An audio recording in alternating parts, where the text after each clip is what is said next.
Stanford University.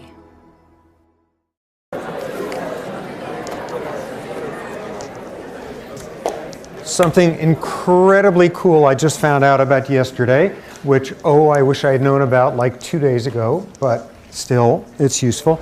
You remember those Siberian foxes and that amazing thing, you breed them for tameness, purely on a behavioral trait, and come back like 30 generations later, and they look like puppies. They have the short muzzles and the big roundy eyes and the cute ears, and they wag their tails and all of that. Punchline there being, number one, evolution can move really fast. Number two, in some interesting, mysterious way, if you are selecting for certain behavioral traits, in this case, one where you like being around humans and are all cuddly with them, what you're also going to select for are a whole bunch of traits that are associated with baby wolves in terms of physical appearance. Turns out there's a flip side of this going on right now with what are known as metro dogs, which are dogs that live in the subway system in Moscow. And I don't know, but they live in there, and a whole deal is made out of the number of them which get on subways and know which stops they're going to, and there's an entire website devoted to metro dogs, which are in Russian, but it has lots of nice pictures. But what they're seeing there is that these are dogs who essentially have been feral and in feral packs for decades and decades, and what have they been being selected for? Being able to scrounge, being in fact quite scared of humans, a lot of the time staying far from them whenever possible because they are raiding garbage cans, who knows what. And what they're seeing in the metro dogs is, about 30 generations into it now, their tails are looking more like the tails you see on wolves. Their muzzles are getting longer. Their coat patterns are beginning to get less fancy and distinctive from all the different strains of dogs. These guys are being selected for the exact same traits that went into being wolves. So really interesting demonstration. Again, these guys are not surviving because they've got a different shaped tail. It's just part of the package. If you were going to have this canine-like thing and be selected for being scared of humans, functioning in packs, having a fairly aggressive temperament, you're going to wind up looking like a wolf after a while. Same deal again, very rapidly. So unexpectedly, Russia turns out to be the motherland of all sorts of interesting things with puppies and puppies in the past and puppies in the future and all of that. So that's wonderful. Okay, however, I don't have any pictures of them that I've brought today, but go to www.metrodog.edu and see what they have to say. Okay, so picking up on Monday's lecture, I recognize Monday's lecture was probably the first one officially to be able to blow half of you guys out of the water because it was really tough material. Not only was it, as promised, yet another disciplinary jump, but it was a first wave at a lot of material that went by fairly fast and a lot of it quite subtle. What are the things to focus on in there? What did we cover Monday that's critical? Behavior genetics as an overall approach is not doing the constructing an evolutionary story, who's got the best story, we win. It's not molecular genetics looking at evolutionary change driven by actual mutations down at the molecular level. Instead, it's looking for patterns of behavior that go along with relatedness. What we saw was the most completely useless version was, well, here's a trait that runs in a family. And it runs in a family more, the more related the individuals are. Completely useless, bringing in the first of the problems that we're going to have nonstop in the subject, ruling out different environments. We saw a number of the classic approaches they have, which is studying monozygotic versus dizygotic twins, studying adopted individuals, or studying the gold standard of identical twins separated at birth, adopted, and then brought back together again. And in each one of those cases, that's explaining some degree of the confusion, eliminating some of the environment, but over and over and over again, this problem of environment are sneaking in all sorts of interesting ways. Adoption is non-random in terms of where placement occurs, all sorts of stuff like that, making it harder to tell. What we then transitioned to was dealing with the most interesting realm of environment having influences, which is this whole world of prenatal environment and environmental effects there. One version of it being this whole new field, fetal origins of adult disease, the fact that early events, fetal environmental events, can have lifelong consequences, even multi-generational as we saw, and people are understanding the nuts and bolts of how that might work, that epigenetic stuff. So we saw that as a very subtle realm of environment slipping in.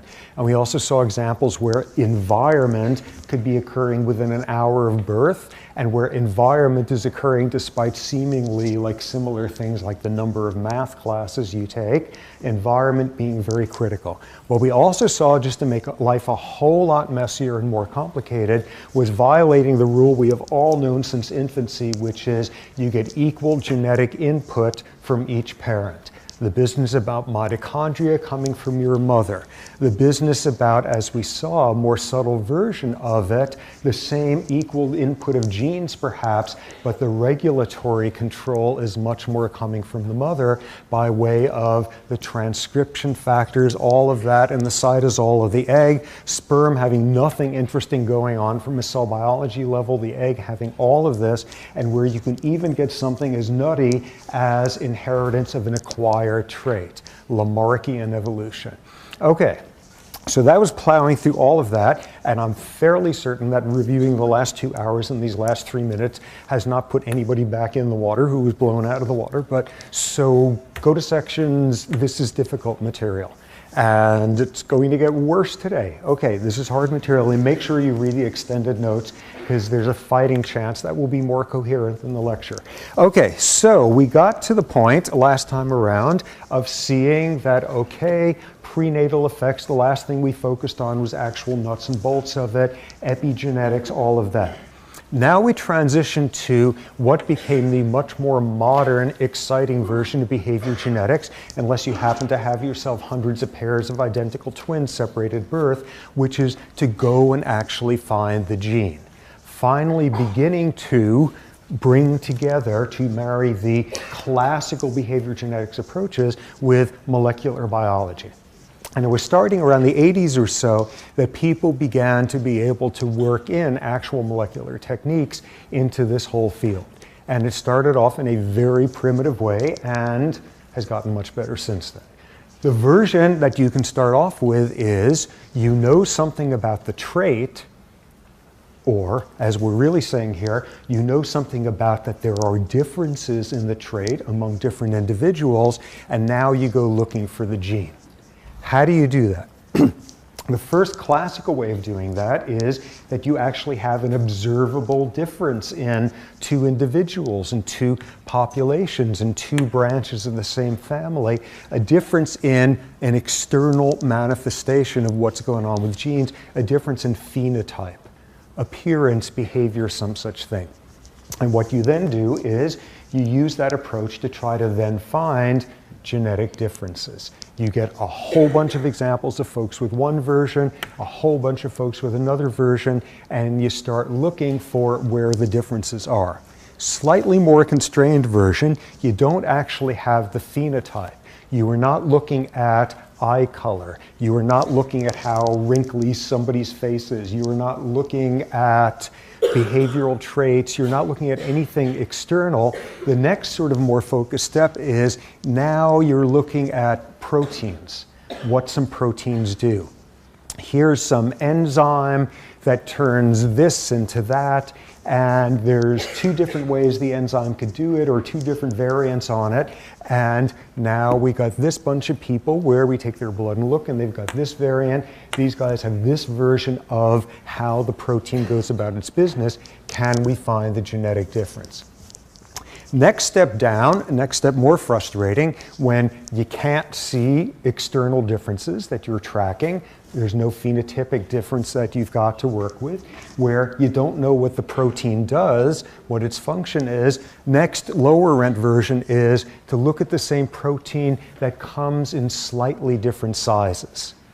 because that's usually a hint that there are different functions. The way the protein works is going to differ, and somewhere along the way there you came up with one version by having some insertion, mutation, or deletion or some such thing. You don't know what the protein does, and you certainly don't know what that does in terms of the individual's appearance, behavior, phenotype, but at least you got something to work with there. So what it is you're using as your starting point, easiest external signs. Next is what would be called intermediate physiological endpoints. Intermediate, it's something functional, but it's not functional like how the person functions. It's functional like how an individual protein functions. And then if you're up the creek with that, at least hopefully going for differences in the size of the protein, the electrical charge of the protein. For non-chemistry types, how this version of the protein interacts with a water environment versus how that version. You don't know what the protein does, but at least you got something to work with. You got a difference. In all of these cases, the strategy is to then see what are the gene differences that go along with it. Primitive initial version would be as follows. You've got, for example, in this case, you were trying to find the gene for some disease. And this is where the whole field started, because it is a lot easier to go after a disease. Either you have it or you don't if you pick the right kind of awful disease, rather than going on a phenotype like television taste. That one's going to be a lot harder to find the gene for. The whole field started instead looking at extremes of really major league, you got it or you don't have it diseases. So you've got this family that has this disease running in the family. PKU, phenylketonuria, for example, or Huntington's disease or cystic fibrosis. These were some of the first ones to go. And what you now do is you got the big family, and what you want ideally is a big, huge family where about half the people have the disease and half don't. And the initial way the whole approach would be done was you get blood samples from everybody there, and you start sifting through everybody's DNA, and you're looking for a stretch of DNA that everybody with the disease has in common, and that none of the relatives without the disease have. And what you've got at that point is what would be called a genetic marker. Because doing it this way, you're just sifting through a haystack. You're just trying to pick up big, crude patterns. The difference that you wind up seeing between these two populations of relatives, almost certainly, in fact, as far as I know, never once with this approach, had you just found the individual gene, you found a stretch of DNA that's got 10, 20, 30 genes in there, but somewhere in that stretch is the interesting one. So at least you have a genetic marker here. You know the genetic neighborhood where the difference occurs. So this was, at one point, cutting edge, a technique called RFLPs, restriction fragment length polymorphisms. Do not write that down. And this technique was incredibly slick at some point early on, and it is not easily done because you are dumping 20,000 puzzle pieces over here and 20,000 there, and you're looking for the one difference between the two that's otherwise identical. It's that sort of task. Nonetheless, using that approach, people began to get disease markers, where they got the stretch of DNA that contained a whole bunch of genes and who knows what else, but at least the candidate gene, the gene that was floating around that was responsible for this disease, was somewhere in the stretch of DNA. At that point, what would be done is a number of things. First is people would obsessively check their statistics to see just how certain they are that this is the genetic marker for this disease, because you are soon going to be advising people whether to terminate pregnancies based on genetic tests like those. This is an area where more stringent rules were imposed before you announce you think you know how the universe works with respect to this disease. Really, really major room for things going wrong in terms of it being then applied clinically. So first big demand would be you really have to be much more certain, a much more demanding field than lots of others in biology. Next issue would be this bioethics problem, which is you got somebody from one of these families who may or may not have the disease. This is a disease that doesn't get you until age whatever, and you're younger than that, and this immediately exploded this whole issue for the first time. Should people get tested if they have the genetic marker for that disease, if they are a candidate for it? And this opened up a whole world of confusion about this, where a key feature of these debates was the fact that you haven't gotten the gene, you've just gotten a candidate stretch of DNA, and there remains a very small statistical chance that you've got the wrong one. For a bunch of reasons, there's that possibility. So do you let somebody take a test? Can people tell the difference between a yes and no and a statistical probability? What do you do if it's a disease where the person has just spent their last 10 years watching their parents slowly die from it and there's no cure for it and it's absolutely horrible? Do you give them a test that is, if the bad outcome is going to throw them off the top of a building with a high likelihood? Enormously complex bioethics issue. The third challenge, though, was to step up the science from just having the stretch of DNA with a bunch of genes in there to actually find the gene. And in the years since, the molecular biology has gotten much, much better at moving past finding a genetic marker. We are 99.9% certain that the gene that's relevant is somewhere in the stretch, to finding the actual gene and then being able to see what's the difference in it between them and them.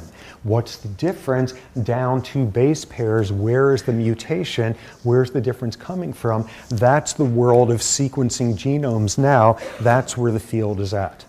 So that has been enormously powerful in terms of potentially finding one single gene. But everything that came through in the molecular lectures last week should be pointing out there's not a whole lot going on in there that revolves around one single gene at a time.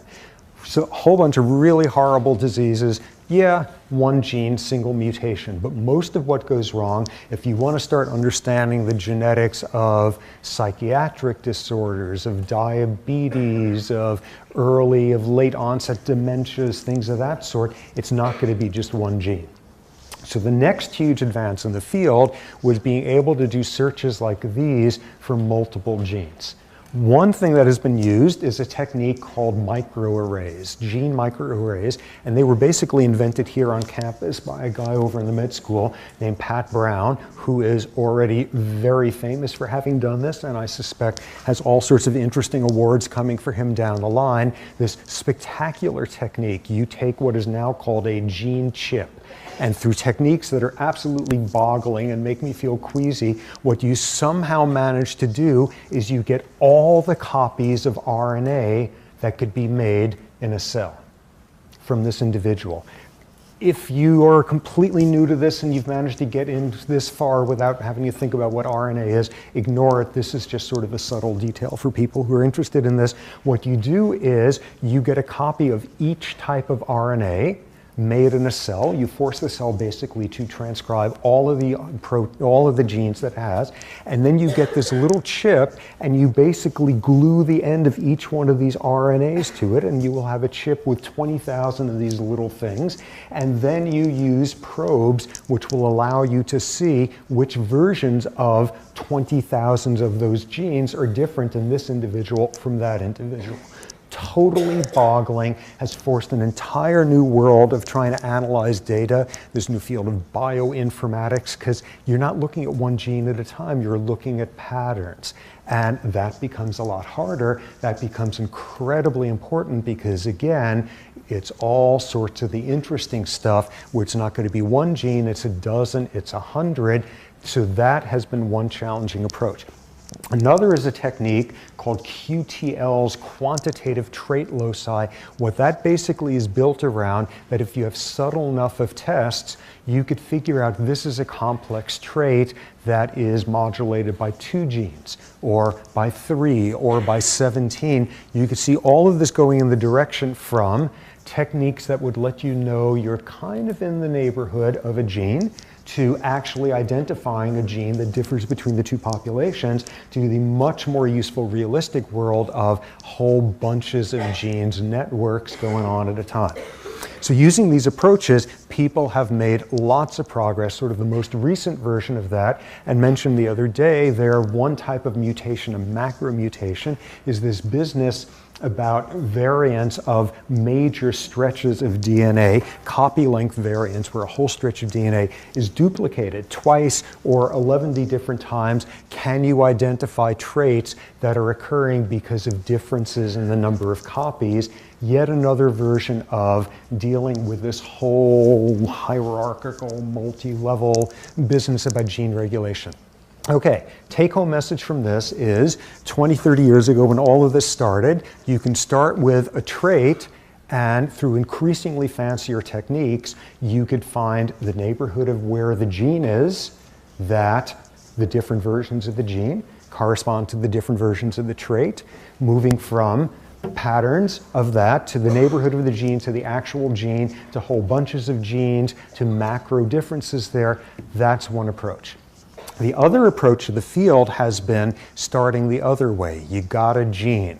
You've got a gene, and thanks to researching it in flies and worms and rats and all of that, you kind of have a sense of what the gene does.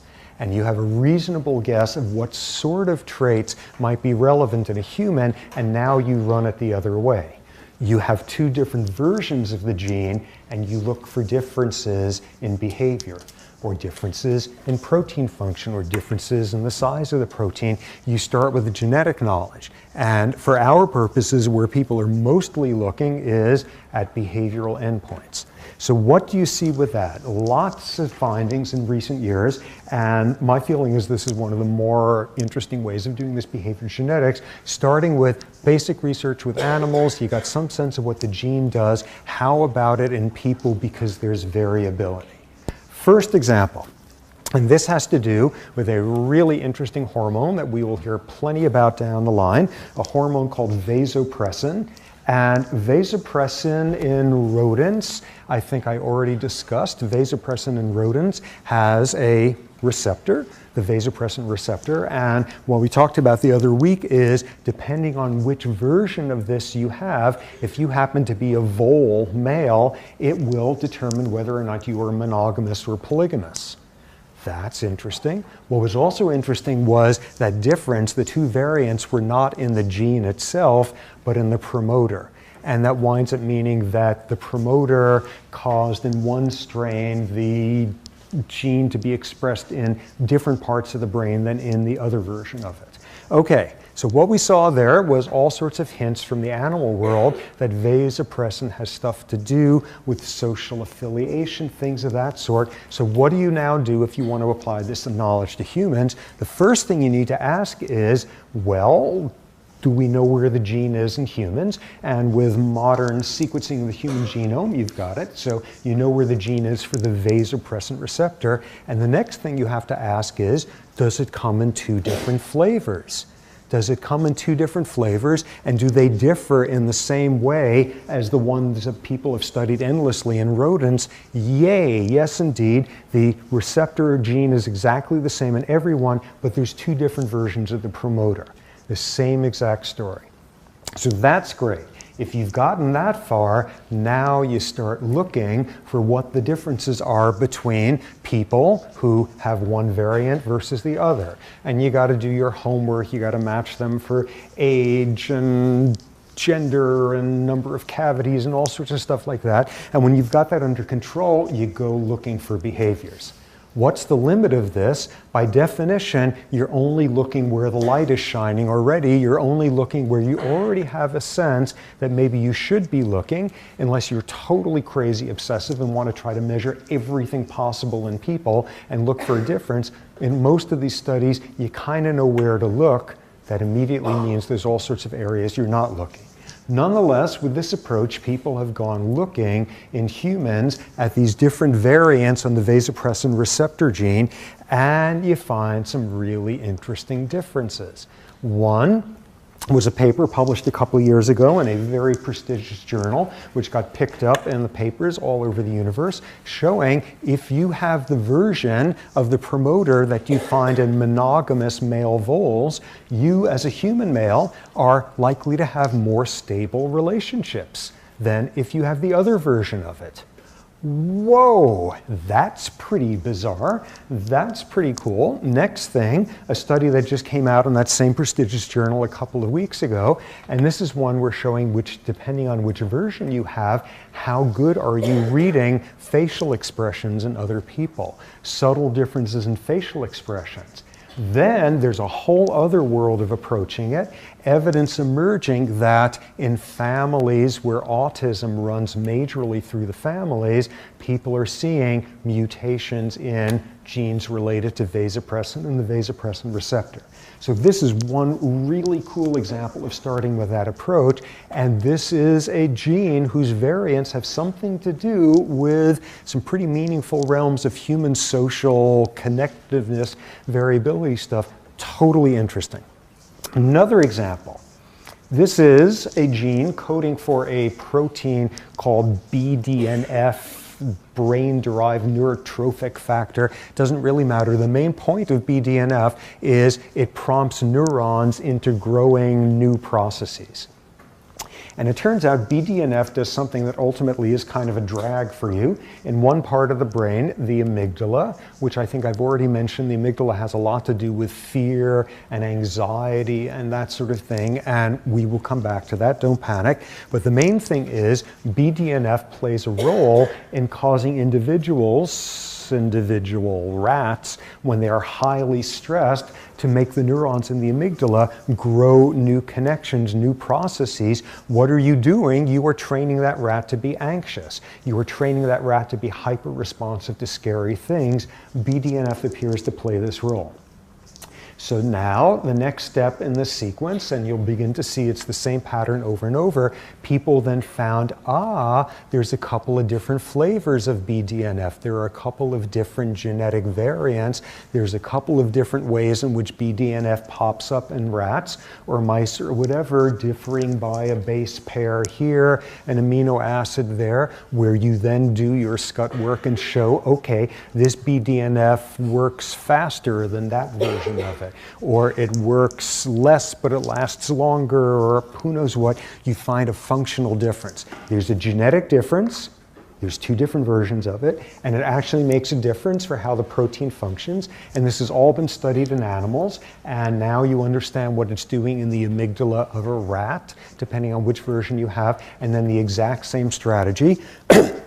Go look at the BDNF gene in humans and ask, well, do you see the same difference? Are the same two flavors in humans popping up as in rodents? Yes, indeed. And then the exact same approach again, looking for differences, and you know where to start looking. What has that literature been showing? The type of BDNF variant that you have, in the exact same way that it maps on rodents, maps onto your likelihood of an anxiety disorder, the levels of stress hormones in your bloodstream, the levels of metabolic activity in your amygdala, the same exact sort of finding. Next, a whole other world, which we will learn much more about down the line. This is obviously a quick survey, a whole bunch of different areas. All of these we will come back to big time later on in the course. Next area, this neurotransmitter dopamine. You will learn amazing amounts about dopamine. Dopamine, which works through you guessed it, dopamine receptor. And in fact, there's a gazillion different types of dopamine receptors. And dopamine receptor number 4, D4, the dopamine receptor 4 gene, has something to do with a whole bunch of interesting traits in rodents, and it comes with variability in the rodent version, different flavors, and humans have variability along similar lines. And dopamine, what is dopamine involved in? Pleasure and anticipation and behavior, reward-seeking behavior. What do different versions of the dopamine type 4, the D4 receptor gene, begin to map onto in humans? Levels of risk-taking behavior, levels of sensation-seeking, levels of novelty craving. That's interesting. Another example, a gene called NPY, a protein, a neurotransmitter called neuropeptide Y. Do not get overwhelmed by all of these. It's just the same pattern over and over. NPY, same deal again, and two different human variants have something to do with differences in levels, again, of anxiety, of metabolic rates in the amygdala, all of that. And in this case, the NPY difference is quite interesting because it's one of those where the difference is not in the gene structure sequence, it's once again a difference in the promoter. Okay, so whatever we have in all of these, this is a really powerful approach. The first version that we heard, you've got a behavioral difference, you've got a phenotypic difference, you've got a difference in how two proteins function or their size. Go looking for what's the genetic difference between those who have this trait and those who don't.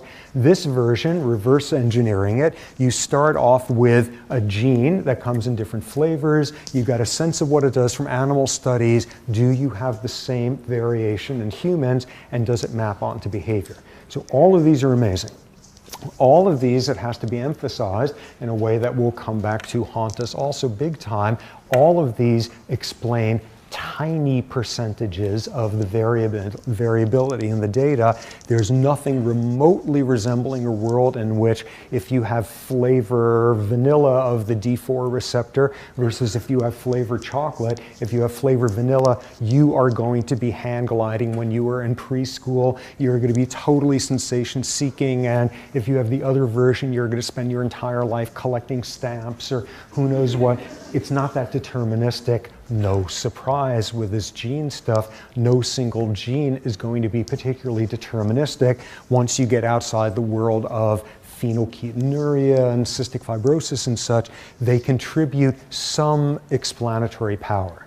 So on one hand, amazingly cool seeing these genetic links to aspects of human behavior. On the other hand, they're not very big effects. And this is something we will come back to endlessly down the line. Okay. So this is how the field has gone about more recently, trying to find links between variation in genes or their promoters and variations in aspect of behavior, running it both ways. And what all of this is looking at, what is intrinsic in everything we've been talking about with this behavior genetics is, oh my God, the cliche finally emerges, nature and nurture and gene and gene-environment interactions. What is becoming increasingly clear in the field is there's a third leg to all of this. Is a third leg that could be extremely powerful and is going to be the basis for the chaos and complexity lectures down the line, which is chance, the role of random events, the role of chance in being a form that transcends what we would call environment and is certainly not genetics, a whole different world where that contributes. Okay, where will we see chance playing out an important role in all of this? Brownian motion. Brownian motion, for those who don't have a techie background, I will describe it in the way that I understand it, which is flailing desperately. Brownian motion has to do with the fact that molecules oscillate and there's an intrinsic movement oscillation of molecules. You take a whatever full of water filled with all sorts of things, molecules, whatever, and they're all going to be vibrating to a certain extent because of this Brownian motion. I suspect that was the most amazingly incorrect description of what Brownian motion is, but that's the point. That's the main point, simply that there's this oscillation which is completely random. It is just an intrinsic feature of how the world of physics and Albert Einstein's mustache works, and so you got this Brownian motion stuff going on. So where might that play out in terms of chance? So we got here a cell, and with our four powerhouses of the cell here. And on the right, let's assume this is a genetically identical cell, and I just got tired of drawing it completely, but the same four mitochondria. And what we see here, first off, is genetically, these mitochondria differ. One of them has a blue spot, one of them has a red spot. Wait a second. Every single cell in your body was built out of the same genome when you started off life. Aha, back to that thing the other day, mitochondria have their own DNA, Mitochondria are going about their own business of dividing in the cell, of replicating there, of replicating themselves now and then with a mutation. Within any given cell, the mitochondrial sequence of DNA is going to differ from one mitochondria to another because they've been like separate organisms that are inside a cell going about their own evolution, their own mutations, their own whatever. What do you then have? What would be called a mosaic of different genetic profiles of the mitochondria within a cell. So that in and of itself is pretty interesting because this is a whole other world. This is not the DNA back in the nucleus, and this is not sort of variability introduced by jumping genes or accessibility of transcription factors to genes, all that. This is, meanwhile, outside the nucleus, there's this whole weirdo world of these mitochondria that are functioning all on their own, so the different mitochondria in the same cell will have different genetic makeups. So great. So these two cells are absolutely identical. Each of them have 4 mitochondria, and each of them have 2 red kinds, 1 blue kind, and 1 that gets nothing. So now that cell is going to go about splitting in 2. And what happens is it splits, and in the process of splitting, what the fluid, the cytosol, the stuff inside, where all the molecules, including the mitochondria and the other organelles, are found, and it splits, and there winds up being a very simple question: which mitochondria wind up in which daughter cell? And what we've got here is, in this case, a split like that. In this case, a split like that. Oh my God, why did that happen? Is that because there is a gene in this one that says when you form a new pair of cells, have blue and blank in one and 2 reds in the other, and this one has a completely different instruction manual for how you split cells? No, simple randomness of where the mitochondria were in the cell when they split. A totally random event. So what you see here is you start off with 2 cells that are genetically identical, and within 1 round of cell splitting, these genetically identical individuals are already genetically different. How come? Because of instructions or a blueprint? No, simply because molecules, organelles, things like mitochondria just oscillating around, and along comes a split, and who is stuck on which side of the divide, so you've got variability that way. Intrinsic in that is another type of variability, which the second I mention it, you will be able to run with effortlessly, which is floating around. And here also will be transcription factors and splicing enzymes and other enzymes, and along comes the split. And there's not the remotest chance that half of every single type of transcription factor is going to go each way, and half of every type of splicing enzyme, it's going to be who's oscillating where and where with their cell splits. So you wind up not only with different outcomes in terms of mitochondria and their genetic makeup, you're going to have different distributions of different types of transcription factors, all due to this random oscillatory stuff. So that's one big component where chance plays a role, and what the chaos complexity lectures are going to be very heavily about is just how important stuff like this is, how important it is in explaining what goes on, how important it is in explaining why no matter how much you know about what every single molecule is having for lunch next Tuesday, there's still going to be a huge degree of unpredictability. All of that is to come. This is just beginning to establish the idea, yes, nature, nurture, nature, nurture. Chance also is the third leg, and they're playing a large role. Whether chance is what's going on when you get a transposable event, you remember at the point that neural stem cells are beginning to divide into neurons, that's when they juggle around their transposable genes most dramatically. Whether that is a completely random event as to where the copies land when they come back to Earth, I'm not sure if people know, but I suspect there's an element of chance in there also. So this is introducing that notion in there.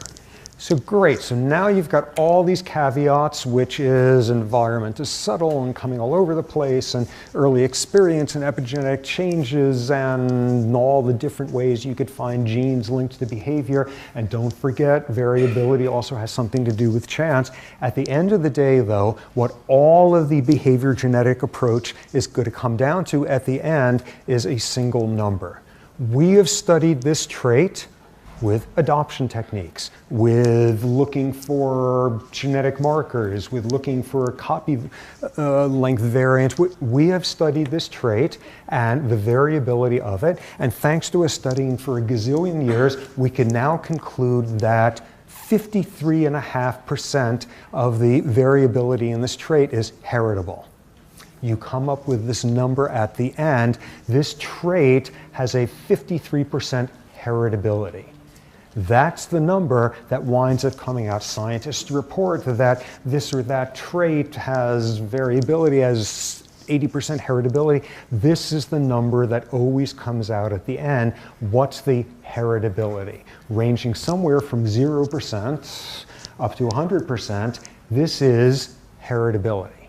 And this is absolutely critical, because this is a truly influential number, the one that people come away with when they are being taught, oh, this trait is genetic. Those who want to be quantitative will have been told, whoa, this trait has 80% heritability, it has 90% heritability, all of that, and it's the wrong interpretation.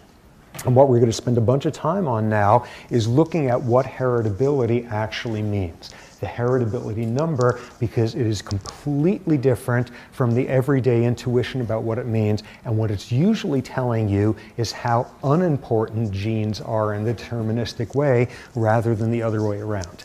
Okay, so what does everyone assume? What is heritability telling you? It is telling you how much do genes determine the average level of this trait.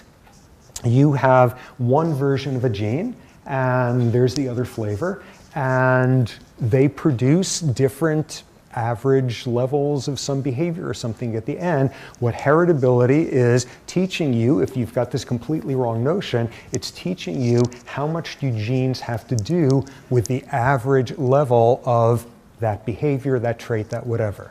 That's not what heritability actually means.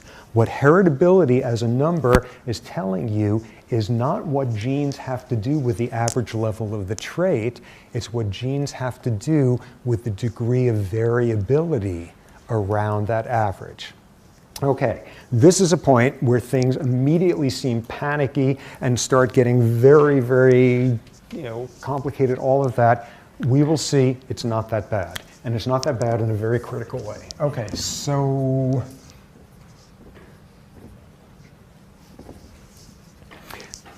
simple first sense of getting at it. Here's two populations where you measure something or other, and these three individuals, they come in at 9, 10, 11, and these come in at 1, 10, and 19 or whatever. What's going on here? You average them, they have the exact same average. What's the difference? There's a lot more variability around the average here than in this case. What's the wrong idea that people have that heritability means? Ooh, it's telling you how much do genes determine the average here. That's not what it's doing. It's how much do genes determine how much variability there is. Initially, this seems like a very subtle point, and what's the big deal? Because at the end of the day, it's still talking about how important genes are. What we'll see now is it's actually a way of seeing how less deterministic genes are in lots of cases. Okay, so this heritability stuff talking about variance. Here we have an example. Okay, we've got some plant with some gene that comes in 3 different flavors, and you measure something or other about the plant. This is how much water it retains, or the plant's IQ, or something like that. You're measuring some trait, and you're asking, does it differ as a function of which version of this gene you have? So you do your study, and this is what you see. And you say, whoa, okay, I went and looked at this plant in a rainforest, and we identified the genetic versions of it, and look, very different. the gene that you have there, knowing that, gives you a lot of predictive power over what level of whatever it is that you're measuring this plant is. That's great. So you're going to get your doctorate out of that, and you get some publications, and it's great, and you finally stop being a student, and it's terrific. And meanwhile, some individual who shares like none of your genes in common on the other side of the planet, meanwhile, there's some SOB who's studying the exact same plant in the middle of the Gobi Desert. You're sitting here in the Amazon studying this, and here's this individual doing the exact same kind of experiment, saying, oh, here we have this unlikely plant that grows both in the Amazon and the Gobi Desert, but here we have this, and we're studying this here, and what am I studying? I'm studying those three variants of this gene, and I'm asking, do they influence plant IQ? The same thing that you were asking over here. And that individual was doing their study, and they see that yes, indeed, the gene influences what version that you have. And here you got A, B, and C, and here's what they see when they measure plant IQ. And it looks like that. And what do they conclude? Whoa, look at that. Knowing what version of the gene you have gives me enormous predictive power in predicting what the plant IQ is going to be. And then, catastrophically, tragically, the two of you meet each other and discover that you're both researching the same plant, and you look at your numbers, and your heart breaks at that point, because you look at these, and what's going on here? What's going on? Let's translate this notion of heritability and variance and all of that. Let's translate it into a very simple question you can ask, translating all of this in English. You're interested in what this gene has to do with plant IQ. And you're allowed to find out one piece of information. You could know whether the plant has version A, B, or C, or you could know whether the plant is growing in the Amazon or the Gobi Desert. Which piece of information is going to give you more predictive power? And what you wind up seeing here is, if you can either know this or the environment, you want to know what the environment is. The variability, plant IQ could come in at 98, 100, 102, 8, 10, and 12. Far more of the variability in those 6 numbers is explained by what environment it's going on in, rather than the genetic difference. That's what heritability is telling you, and in a study like this, it would tell you that the heritability number is actually quite low, because the amount of variation due to this is far less explained by the gene type than whether it's the Amazon or the Gobi Desert. Okay, so that's a first pass at it. Why is this really important? For the following reason. You're a scientist, and you're trying to understand how A, B, and C influence plant IQ, and you come up with something nutty and stupid like saying, well, I would like to be able to do field seasons in both the Amazon and the Gobi Desert, and your advisor will say, or all of your elders will say something like, no, you can't do that, because that's just, you're not controlling for environment. You're not studying it in only one controlled environment. That's too many. You can't go to, there's such different ecosystems, all of that. Pick one and go study it there. And what you do is you go study it there, and as a result of just studying it here, you come away thinking that virtually all of the variability is explained by genes. What have you just done? You explicitly have designed your experiment so that you can't detect the environmental role in determining that trait. What counts as setting up the experiment as the right way for people who think about this sort of thing, standard sort of approaches to experiments, counts as doing a good job by definition. What you're doing is biasing towards thinking the genetic input is more important than it actually is. Because scientists don't decide to study this trait in 2 different places. You don't decide to do a study where you're looking at some trait in both rats and ocelots or something. You don't decide, whatever. Look, pick one species, maybe even pick just one gender, pick one environment. Don't have your rats in one room where the air conditioning is going nonstop, in the other room you're barbecuing stuff. Control for environment. And by definition, if you've done the nice, careful, responsible thing that a scientist is supposed to do, doing this sort of thing, you control for environment. What have you just done? You have just removed your ability to see the role of environment, and you've just artificially inflated how important you think the genes are. Okay, let's take a 5-minute break. We are going to look at this in a lot more detail. Do not freak out if this is not immediately intuitively obvious. Questions that just came up.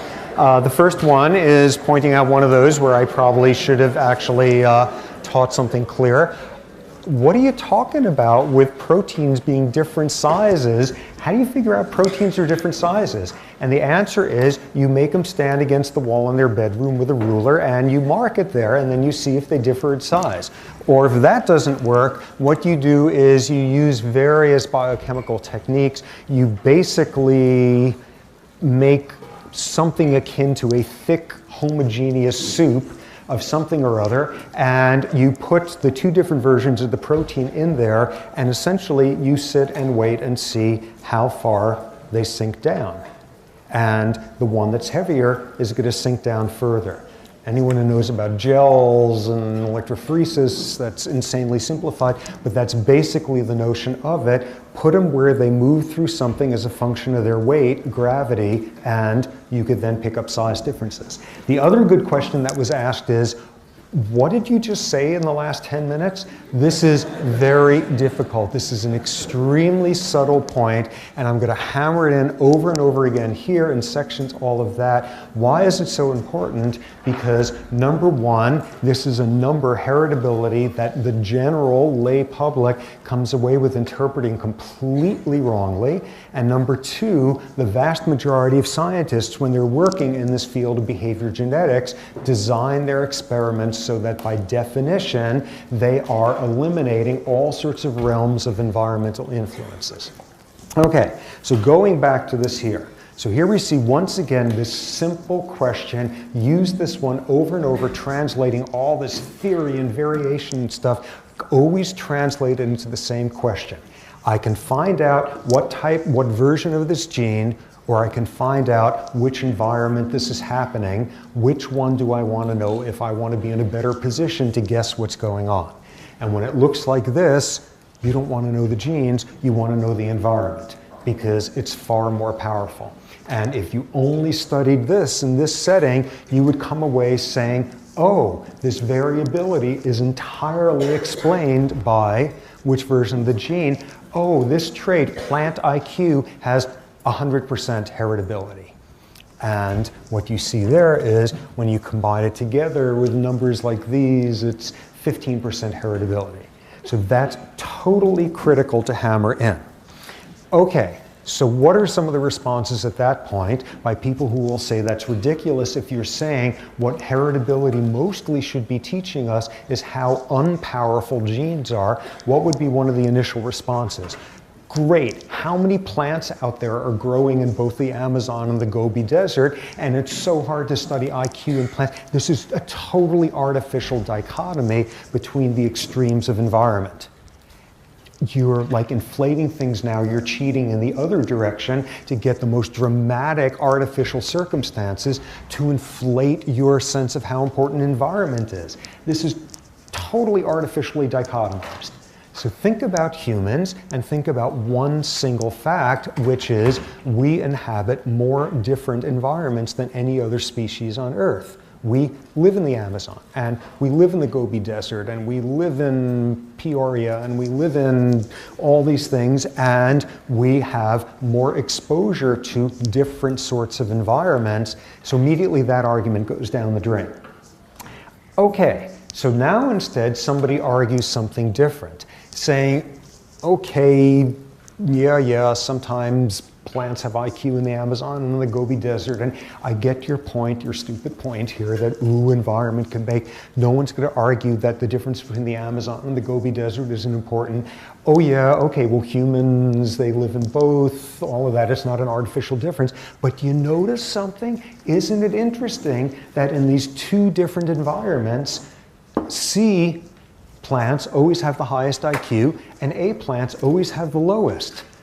That's telling us something about that gene. That's telling us, and you're then saying, well, yes, it differs by environment, but we've just learned something very important about these gene versions, which is in totally different environments, version C gives you a higher plant IQ. So that's important, yeah, environment, but we've just seen how powerful this gene is. But then you run into the person at the conference who is studying it in the Gobi Desert, and they put their data up, and it's even worse than in the last version because it looks like this. And what have you just learned?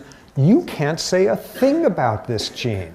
You have just learned the translation of this sentence. The first critical sentence we've had over and over is, if you can only know one factoid, one about which gene version or one environment, choose the environment. We have now just learned a second sentence, a second question to ask, which is, what does having A, B, or C have to do with plant IQ? And if the answer is, it depends, you've just seen the subtlety. If the answer is, it depends on which environment you're looking at.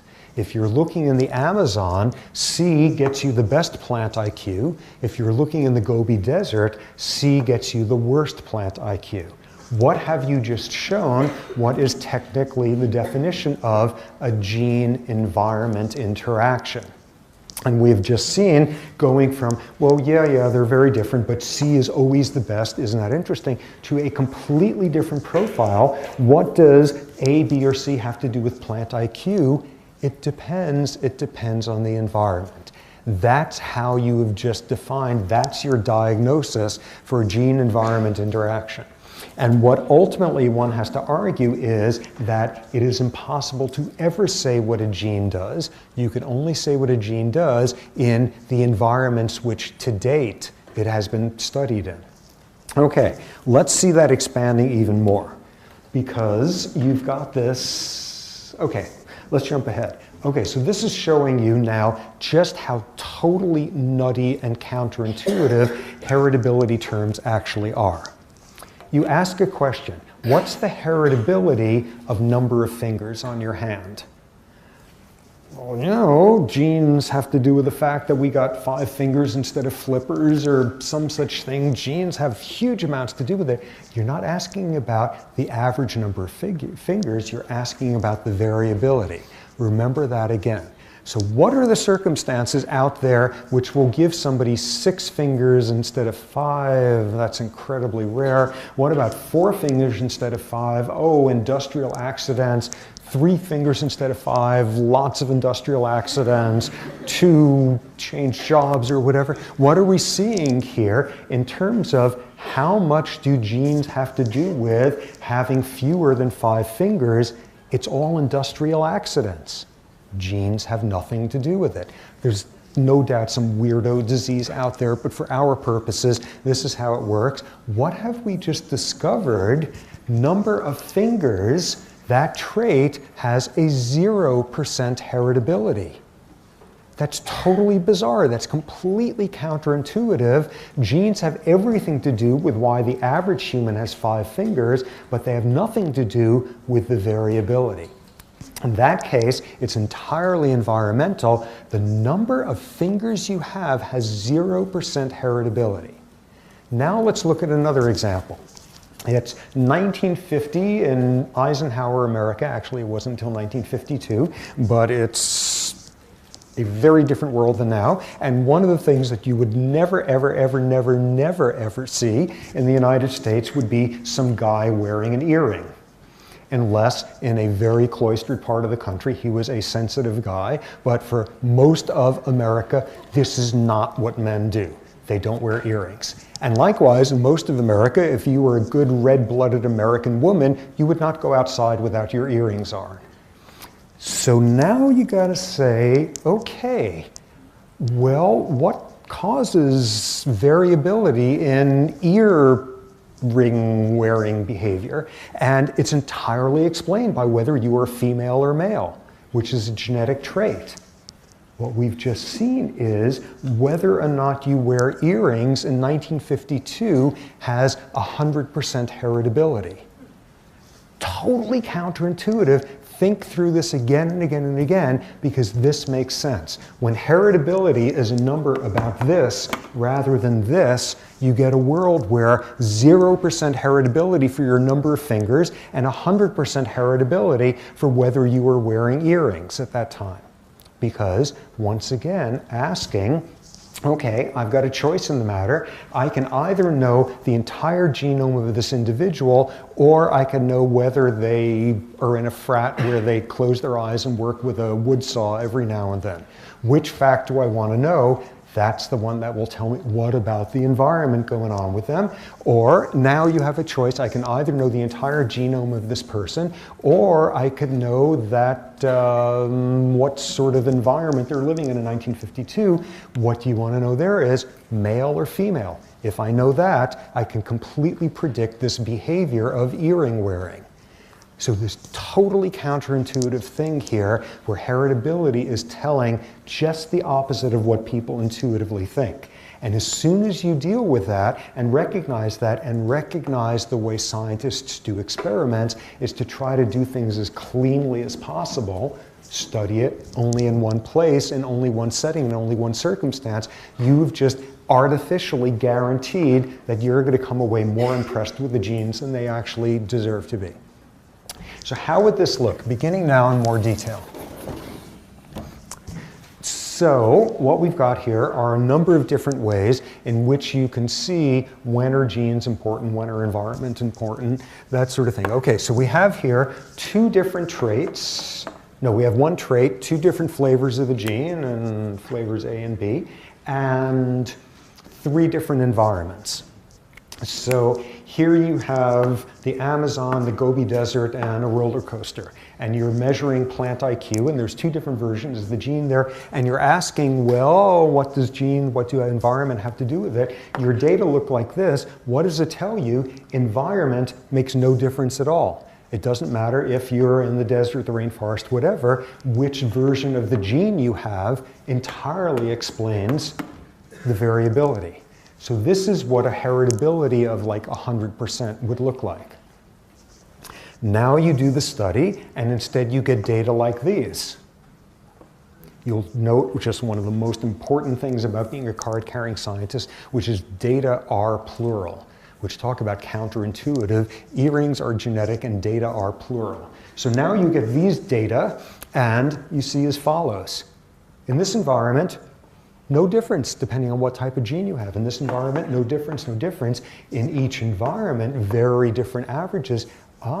This is what it would look like with 0% heritability. There's no difference at all of the variation explained by gene variation. It's all environmental. So now we have a version that forces us to put in the same phrase we heard about before. This is what your data look like now. And you now ask the question, well, what does being in environment, what does your environment have to do with your plant IQ?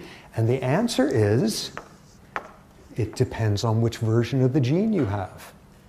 And now you ask, what does having a certain version of the gene have to do with your plant IQ? And the answer is, it depends on which environment you're in. This is, in a sense, the verbal definition, again, of a gene-environment interaction. What do genes have to do with this trait? Depends on the environment. What does environment have to do with the trait? It depends on the type of genes. This is what the data would look like. And here you have an interaction, and in some fudging of the numbers, this is what 50% heritability would look like. What we just saw here before, hypothetical example of the messiest it could get, this is the one where the people come back and say, yes, environment matters, but you notice version C is always associated with the highest IQ. And here we have the version where, depending on the setting, if you have this type of gene, gets better. If you have this type of gene, it gets worse. This is one where there's a dramatic interaction between what the genes are doing and what the environment is doing. This is one that's going to have an even lower heritability, because this is one where you are saying big time, it depends. It depends on what the gene type is. It depends on what the environment is. This is, in a sense, as dramatically as it could be that case. So you constantly have stuff like this going on. Let's look at an example where, in fact, you wind up seeing something like this.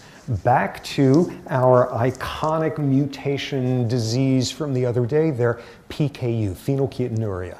Just to remind you, do not worry about the details. It's this disease where normally there's this thing in your body which would be toxic to your brain unless it's turned into something else. And this is the enzyme, the protein, and thus coded for by a gene. This is the enzyme that turns the scary version into the safe version. And in PKU, you have a mutation in this enzyme. It's not doing its job. The scary version builds up and wipes out your nervous system.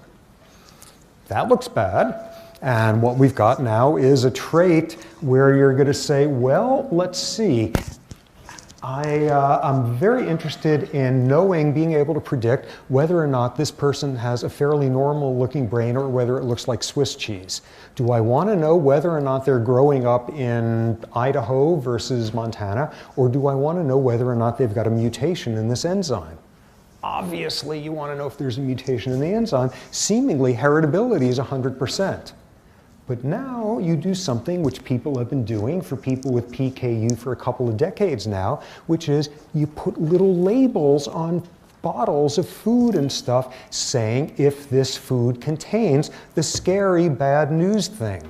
And if you have PKU, if you simply don't eat food that contains that, if you have what's called a phenylalanine-free diet, so you don't get your brain looking like Swiss cheese.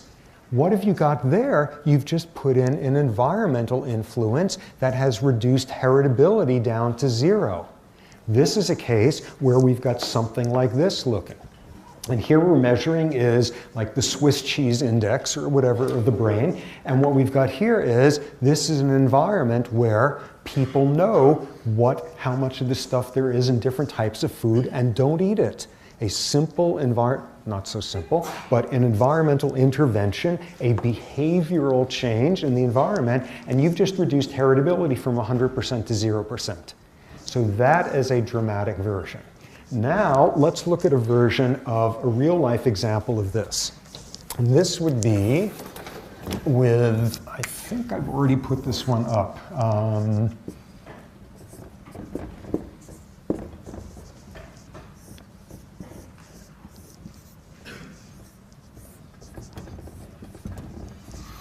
Okay, does this look familiar by now? No, okay, that was at Thanksgiving. Okay, what we've got here is a gene that's got something to do with depression. It's a gene that has something to do with the neurotransmitter serotonin. Details don't matter, they will come later, but the gene comes in 2 different flavors. And one version of it, based on everything that's known from laboratory animals, one version should be the kind that predisposes you more towards depression. So in this incredibly important study that was done a number of years ago, a guy named Caspi, Duke University, and colleagues, they had been studying 17,000 people basically from birth up to age 25 or so in New Zealand, and who knows why in New Zealand, but studying them there and following and asking, they took blood so they know the whole genetic profiles, and looking at, among other things, by age 25, does the person have major depression or not? Have they had an episode of depression? And now let's go look at which version of this gene they have.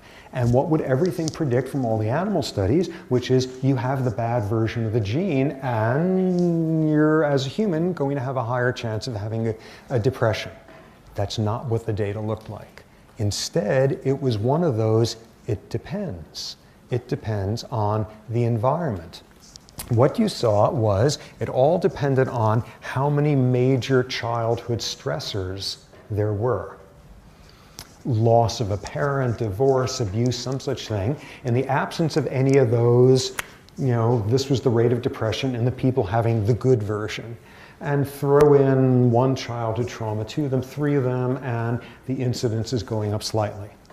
Now, you've got the bad version of the gene, and it puts you more at risk only in certain types of environments. So here we have a great gene-environment interaction. That's something straight out of this one. You're saying, well, what does this gene have to do with the risk of depression? And the answer is, it depends. It depends on what your childhood environment was like. But now one additional detail showing that this is actually a case of this, one that just gets ignored whenever people talk about this study because it's cool, but it's actually not all that important. Okay, so here's the people with a good version of the gene, but it makes this point though. You got the good version and they're down here, and you know what's going to happen. The bad version is going to be exactly the same, but you look at the data closely, and in the absence, the bad version is actually a little bit protective from depression versus the quote good version. What have you just discovered there? It's one of these. This is a radical gene-environment interaction. Not only is it the case that does this put you more at risk? Well, it depends on the environment. Depending on your environment, it could put you less at risk. This one is not a big deal because there's a tiny difference. There's no reason to pay attention to it other than just sort of pointing it out pedagogically. But this is an amazing example where this can go in the opposite direction. This is a hugely important gene-environment interaction. So what all of this begins to set you up for is you've got this heritability number, and people come away constantly thinking about it's telling you about how much the average level of a trait is determined by genes. It's instead telling you how much the variability. What that means, thus by definition, that there's all sorts of nutty, counterintuitive things going on where earrings are totally heritable, a number of fingers are not. What that tells you is, by definition, the way experiments are set up to make things nice and clean and interpretable, scientists typically remove environmental variability. Scientists typically artificially have boosted up the seeming heritability of a trait. What does that tell you? The more different environments you study a trait in, the lower the heritability is going to be. Because you are going to be giving more and more opportunities for things to be different. There are more opportunities to be able to say, it depends. It depends on which environment. We've just studied it in 99 different environments, and it always looks like this, no difference by environment, and genes always make a huge difference. And then you go out, and before dying of fatigue, you study it in the 100th environment, and it now looks like this sort of thing. What you've just learned is this is a it depends example.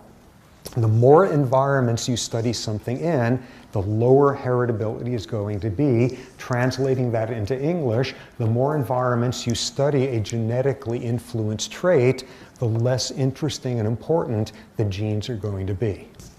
The less interesting and important they're going to be in answering what does this gene have to do with whatever. And what we're seeing over and over again is the only way to answer it, or over and over again, it's going to be it depends on the environment. Ultimately, as I said a little while ago, ultimately it winds up being meaningless to ask what a gene does. Ultimately, the only really truly scientific way you can answer a question like that is, what does this gene do in this particular environment? People make this big deal out of, oh, genes do something, environments do something, and every now and then, hooray, they interact in some exciting way, and teaching the gene-environment interaction cliche, that's what's happening every single time. And that winds up being the basis of that quote from Paul Ehrlich in this department that I put on the handout, which is great, summarizes this entire point. Asking whether genes or environment have more to do with some trait is akin to asking whether height or length have more to do with the volume of a rectangle. They're inseparable. There's no such thing as a gene influence outside the context of an environmental interaction. Okay, let's look more at what this looks like. Here, this being one great example, and this being this iconic one, and this is a finding that is destined to be like the most important in the last quarter century in biological psychiatry. It is the most powerful demonstration in the realm of abnormal human behavior of what your genotype has to do with your behavior, the most amazing, logical, intuitively reasonable demonstration of it depends. It depends on how stressful the childhood environment was. Really great, bringing things back to last week's sort of molecular lectures, people already know who study this, the two different versions of the gene, certain classes of stress hormones interact with the two versions differently. When stress hormone levels aren't particularly raised, that difference isn't being manifested. The more of a history of stress, and it's obviously more mechanical, more complicated than just how much you're exposed to, but the promoters, the variation here is in the promoters. The promoters interact differently with those glucocorticoid stress hormones. In the absence of the glucocorticoid stress hormones, because in the absence of something exciting, the genetic difference makes no difference. So we've just translated an epidemiological answer. What does this gene have to do with depression? It depends. It depends on your childhood stress history. We've just translated that into last week's molecular biology. What does this genetic variance have to do with whether or not you have depression? It depends. It depends on how much childhood exposure to glucocorticoids you've had. So we've just leaped from analyzing this in the context of this field to translating that into last week and translating that into the endocrine lectures that are going to come next week, beginning to show, okay, you're an epidemiologist, the answer is what sort of environment? You're an endocrinologist, the answer is, well, the hormonal environment. Whether you define it, it's the same punchline, it depends. It depends on the environment. So this is the best, most amazing example of this in all of psychiatry. Except these guys, Caspi and colleagues, measured something else, and they got just as bestest of an answer for that, which is they looked at another gene that has variation, one we will hear about down the line, a gene called MAO, monoamine oxidase. All we need to know right now is a gazillion animal studies suggest that one version of the gene predisposes more towards aggression than the other. Whoa, so they got 17,000 people who've just had 25 years worth of opportunity to be aggressive or not, and they got the genes. And now they ask the question, rather than at age 25, has this person ever had a major clinical depression? Now they ask at age 25, has this person ever been in trouble with the law for some sort of antisocial behavior? Antisocial behavior is the new jargon for what used to be called sociopathic behavior. Has this person been in trouble with the law for sociopathic behavior, antisocial? And does it vary depending on which version of the MAO gene you have? And what you get is, not only is the answer, it depends, the graph is basically identical to this one. It's superimposable, the magnitude of the effect. What was this in that case? Whether or not you had and how severe your child history was of abuse. The more childhood abuse you had, the more having the wrong version of the gene increased your odds of having antisocial aggressive behavior. Once again, a major dramatic it depends. And it's stunning. You look at these two different papers, both were published in Science a couple of years apart, landmark studies, all of that. And the two graphs really are virtually superimposable, the same magnitude of effects, the same answer. It depends on your childhood. So that is a very strong example. Next one, another one. Now you go back to this gene difference with the serotonin, the depression world, and now you study it in monkeys, and the variation there's variation in brain chemistry related to depression, all of that depending on how stressful the monkey's childhood was. Same exact sort of finding. What else? Now you begin to look at, going back to that world of dopamine receptors and thrill-seeking and all of that. And what you look at there is variability in a certain type, a different dopamine receptor gene. And what you find there is if you have a certain version of that gene, you have less social attachment. There's a whole psychology of how you measure that, and God knows why. It's associated with less social attachment if, and only if, you got brought up by a mother who was cold and withdrawn. There's once again it depends. By looking at that, it's nowhere near as clean as this, but it's the same sort of theme again. Another example of it, there's another gene called FAD2, and don't even ask me what it stands for, but which version of the gene you have has some predictability over your IQ. That's kind of interesting. It's not a big effect, but nonetheless it is demonstrable. Which version of that gene you have has some control, but there's it depends. Which version of that gene you have has something to do with IQ if and only if something. Let me tell you what this FAD2 is involved in. It is involved in carbohydrate metabolism. Carbohydrates, carbs, carbohydrate metabolism. It codes for some enzyme that breaks down carbohydrates and no doubt some certain kind. Okay, what's going on here? You've got two different versions of a gene that break down carbohydrates, and you got one version, and on the average you'll have a higher IQ if and only if some environmental thing was happening. Any guesses what that environmental thing might be?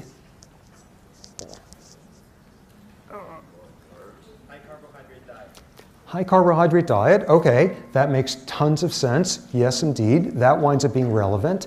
Remember, you're now, not remember because I didn't say it already, but you're looking at IQ in kids, so you're looking now at carbohydrate stuff going on early in life, so frame it in that context. So we got a start of an answer here. So what else could be happening? If and only if the version you have of this gene that involved in breaking down carbohydrates, translating into how you're dealing with the amount of carbohydrates in your diet, gets you a different IQ with an if and only if. What would the if and only if be? Build on that comment there. What else could it be? Okay, I'm not even going to look. Somebody shout out an answer. You're right. Okay, who started? Somebody started saying something. Who started saying something? Okay, any other ideas? Who said that? Look at that, they start pointing. The person doesn't even fess up. Who said that? You're right. Okay, you want to be that way? I'm out of here. Okay, so if and only if you read the damn notes, as it turns out. Yes, breastfeeding. Okay, breastfeeding. If and only if you are having a particular type of diet very early in life that is extremely rich in the types of carbohydrates that this enzyme works on. So a very dramatic if and only if there. I don't know why I write that stuff, or I don't know why I show up here. I should be doing one or the other and some sort of environment interaction thing. So yeah, breastfeeding. Okay, so one more example, a very interesting one.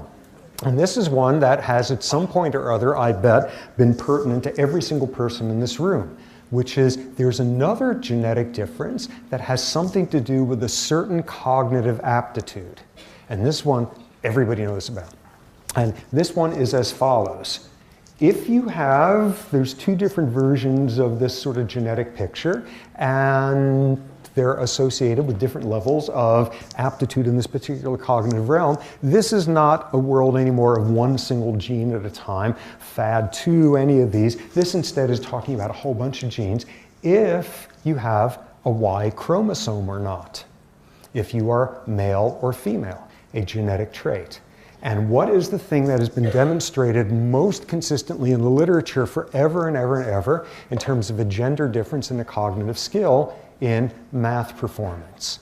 That has come through endlessly. We already talked about it the other week. A small difference in the average median performance on junior high school, Johns Hopkins superstar kids taking the SATs, but a big difference in the tail at the end, the high performers, all of that. This comes up in endless studies. This comes up with kids at fairly young ages. There is this gender difference on the average. Yes, we're saying on the average. Don't forget you say on the average before you then ignore that. You say on the average, boys are better at math than girls. Men are better at math than women. Male plants in the Gobi Desert are better at math than female plants there. And so we got a genetic trait here being a function of, whether or not you get a Y chromosome. But then a few years ago, there was an astonishingly important paper published in Science. And what these people did was look at math performance scores of, I think it was 480,000 different high school kids, and all over the world. They didn't just study it in America. They studied it in 40 different countries. And they asked a very simple question, which is, are there big differences in gender quality of life issues in this country? And there's a whole index that comes out of the World Health UN something or other called a Gender Equality Index, which takes into account if there is, and if there is, how dramatic of a gender difference in educational opportunities, in freedom of movement, in freedom to serve in an elected office, in freedom to vote, in freedom to choose who you're married to, and obviously the enormous variability on this planet in terms of that. And what they showed was the greater the inadequacies, the greater the difference in gender treatment in a society across 40 different countries, the bigger the difference there was in math scores. It's not a function of gender, it's which society you're growing up with your gender.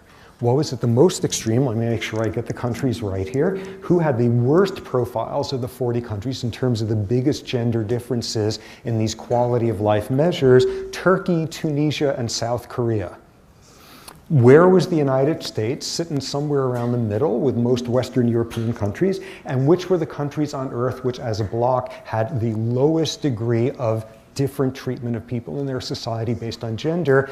The ever handy, wonderful, utopian Scandinavians. So in come the Scandinavians, and what you show is by the time you look at the country on Earth that has the least gender differentiation of any, which is Iceland, you notice something different.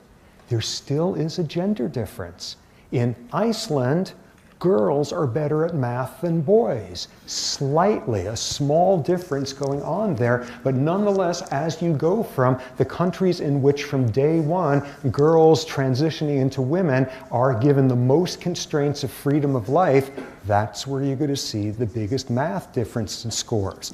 And you look at less and less of those sort of inequities, and the gender difference in the math score, by the time it's the Scandinavian countries, it's down to 0, and then you get to Iceland and it actually reverses. It's got nothing to do with your Y chromosome. We immediately come back to the first of those questions from before, that diagnostic question. You got a choice. You want to have a sense of, in this population, now, even at the individual level, you got a choice. You're comparing two individuals, and you want to guess which one is better at math than the other. You can either know their gender, or you could know whether they grew up in Tunisia or Iceland. Which fact do you want to know? You want to know about environment. Environment is vastly more powerful there. Another feature of that has been interesting, so you then say, okay, the extremes. Okay, so in some societies, the means are exactly the same, but what about that difference way out at the highest level of performance? As I mentioned the other day, in the mid-1980s, looking at the highest first percentile of math performance on junior high school kids with the SATs, and there was a 13-to-1 ratio of males to females in there. When it was last studied, a few years ago, it's down to a 3-to-1 ratio. Oh, that's obviously due to evolution over the last 20 years, because it's got to be due to genes, because it's... That's like saying genes explain the fact that in 1980s people wore pads on their shoulders and power sneakers to work or whatever, and the fact that nobody does it anymore shows that the gene for wearing that on your woman executive decor deal has evolved, it's mutated. That's asinine. You do not go from 13 to 1 to 3 to 1 with a trait in 20 years in a highly interbreeding mixed population, in other words, humans, and have this as a genetic trait. Even function at the extreme has squat to do with the genetics of gender.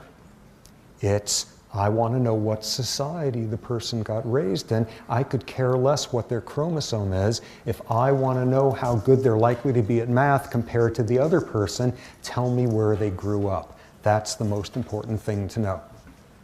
Interesting additional thing. The second most reliable finding in all of measures of cognitive aptitude thing that has a gender difference is, on the average, girls being better at verbal performance tasks than boys, women than men, all that sort of thing. So what's going on in those 40 different countries there? What you wind up seeing is it depends on which country you're in. It depends on that gender equality index. And what you see is in the worst countries there by these measures, Tunisia, who else was it? Tunisia, Turkey, and South Korea. What you see is, yeah, women get better scores on verbal tests than men. And as you go to the more equal places, the gender difference increases. In other words, you got one of these. The more gender equal a society is, the less of a sex difference there is in math capabilities, and the bigger the advantage is for females over males in verbal performance. It's got everything to do with what society you're in. This gender difference in this realm of cognitive skills means next to nothing. And if I had any technological skills, I kept saying I was going to bring the figure from this paper. I'll have it posted, because this one figure, it's across all these different, you just look at it and there's the answer. It's got nothing to do with the genetics of gender difference. Okay, so what else would one want to emphasize here? Okay, what else would one want to emphasize here, which is this is a total mess and totally complicated.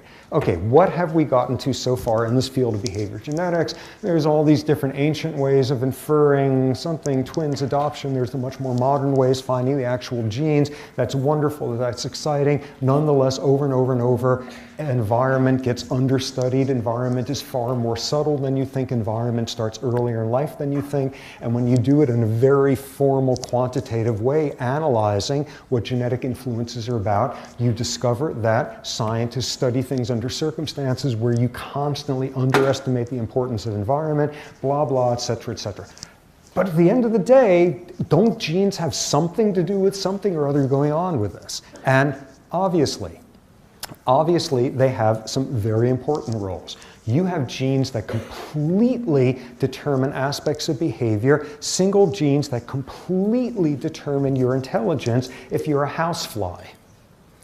Lots of interesting studies there showing single gene determination, a lot of these behaviors, and it doesn't matter sort of what the economic opportunities are for houseflies in that country versus humans. What you see there is, yeah, there are realms of behavioral biology where genes play very, very strong roles. And we will certainly see some of them in the lectures to come, but with two qualifiers. The first one we heard the other day, which is even when, with all of these criticisms on board, and you've got every critical tool to slice up anybody arguing that here's a high heritability, important genetic component, blah, blah, etc., you've completely cut it to pieces, and there still is a gene that seems to be doing something important for trait X.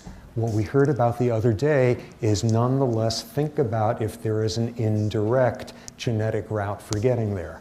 Is there a gene for extroversion, or is there a gene for your height and how people of your height are treated? Is there a gene for picking at grubs, or is there a gene for if you're really tall, you pick at grubs and people don't make fun of you? Is that all of that business about indirect genetic effects? So even when you see a gene for something, you have to begin to ask to make sure that you are not, in fact, looking at an indirect effect.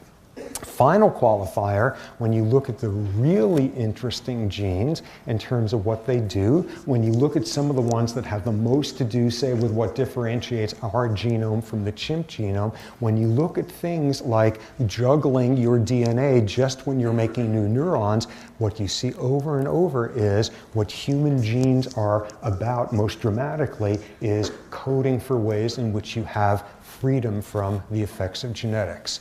And that is going to be a theme endlessly in the lectures to come.